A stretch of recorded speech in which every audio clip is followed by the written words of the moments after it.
那部分期嘛，阁来提出，希望中央会当协助重建到光复市区的下水道。总统赖清德回应讲，日前中央灾害协调所的副指挥官李明彦有亲身进入到下水道来查看，讲这个下水道并无算长。不过总统嘛来承诺，会针对着下水道来展开系统的调查。 无论是国军，也是较细粒子的志工，拢总软入水沟，就是为着要甲拄着的蓝图，拢总拼出来。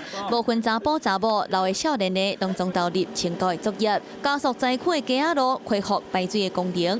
那国民党团总调鲍坤基伫咧会议提出，要甲花莲河水的地下水沟重新搁做。3年前，陈金德政委跟我协商，他认为这整个 污水雨水下水道几乎要重做，不然水排不出去。光复乡可能要做一个完整的重置的一个计划。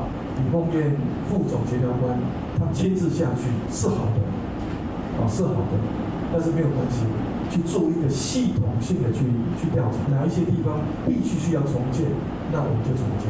针对地下水沟的重建，总统讲会启动调查。洪点名副指挥官李明彦进前确实有亲身去行3公尺宽的干线，确定无拄条，嘛伫咧记者会亲身说明。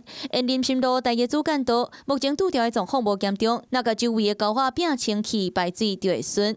那灾情严重的佛祖街，就算是有较严重，不过无毁损。未来若是变清气，排水就会顺势。很庆幸啊，就是整个下水道的状况。